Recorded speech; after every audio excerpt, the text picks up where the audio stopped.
নমস্কার বন্ধুরা, অদ্রিজাজ কিচেনের আরও একটি নতুন পর্বে আপনাদের সবাইকে স্বাগতম। আজ এনেছি শীতকালের সবথেকে জনপ্রিয় প্রিপারেশন বেগুন পোড়া বা বেগুন ভর্তা রেসিপি। এটা কিন্তু ভীষণ পপুলার একটি রেসিপি। আমি যেভাবে গ্যাসের চুলায় সহজভাবে রেসিপিটি তৈরি করি সেটাই আপনাদের সাথে আর শেয়ার করছি। তো কথা না বাড়িয়ে চলুন আমি ভিডিওটি শুরু করে দিচ্ছি।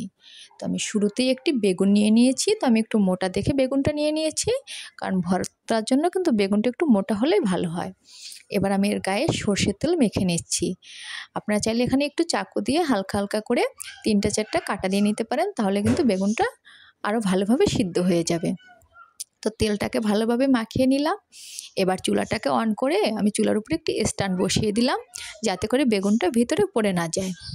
এবার আমি এর উপরে বেগুনটা বসিয়ে দিলাম এবং আঁচটা একদম কমিয়ে দেবো, যাতে করে ভিতরটা ভালোভাবে সিদ্ধ হয় এবং উপরটাও খুব বেশি পুড়ে না যায়।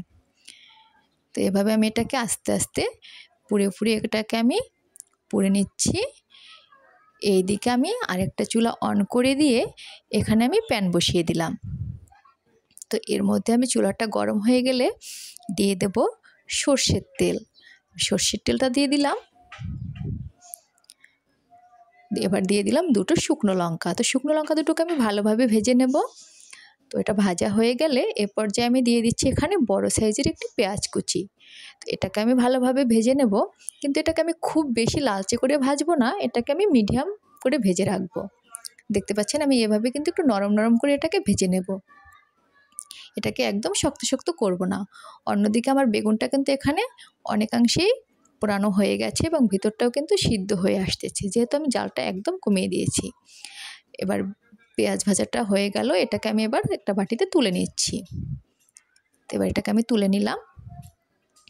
অন্যদিকে বেগুন কিন্তু একদমই পুরোপুরি সিদ্ধ হয়ে গেছে। আমি আপনাদের একটু আঙুলের সাহায্যে চেপে চেপে দেখিয়ে দিচ্ছি, একদম ভিতরটা পুরোপুরি নরম হয়ে গেছে। এবার আমি বেগুনটাকে একটু লম্বা করে এইভাবে দাঁড় করিয়ে ভিতরটাকে আর একটু আগুনের ছ্যাঁকা দিয়ে নিচ্ছি, যাতে করে ভিতরটাও পুড়ে যায়। তো পোড়ানো হয়ে গেছে। এ পর্যায়ে বেগুনটাকে একটি প্লেটে নিয়ে এটাকে একটু ঠান্ডা করে নেব। তো ঠান্ডা করে আমি বেগুনের উপর থেকে আমি খোসাটাকে ছাড়িয়ে নেব। তো বেগুনের খোসাটা ছাড়িয়ে নিলে হবে কি, বেগুনটা খেতে কিন্তু অনেক বেশি টেস্ট হবে, প্লাস হচ্ছে যাদের অ্যালার্জির প্রবলেম আছে খোসাটা ফেলে দিলে কিন্তু খুব বেশি অ্যালার্জির প্রবলেম হবে না। তো এবার আমি এটাকে চামচের সাহায্যে একটু চটকে নিচ্ছি। তো বেগুনটা কিন্তু পুরোপুরি সিদ্ধ হয়ে গেছিলো। এবার আমি দিয়ে দিলাম আগে থেকে ভেজে রাখা পেঁয়াজ কুচিগুলো। এবার দিয়ে দিলাম স্বাদ মতো লবণ।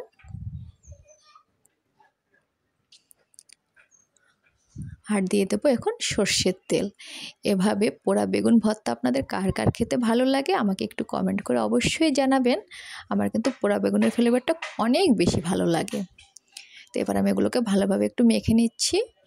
এবার দিয়ে দিলাম ভেজে রাখা শুকনো লঙ্কা। লঙ্কাগুলো অনেকটাই ঝাল ছিল, তাই আমি 2টো শুকনো লঙ্কা দিয়েছি। এবার দিয়ে দিলাম কুচিয়ে রাখা ধনেপাতা। শীতকালে কিন্তু যে কোনো খাবারে ধনেপাতা দিলে স্বাদ এর বহু গুণে বেড়ে যায়।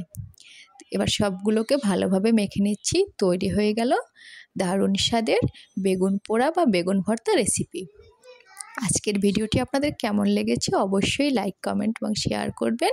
আর ভিডিওটি কেমন লেগেছে অবশ্যই জানাবেন। আর নতুন নতুন ভিডিও পেতে অবশ্যই চ্যানেলটাকে সাবস্ক্রাইব করে রাখবেন। সবাই অনেক অনেক ভালো থাকবেন। বিদায়।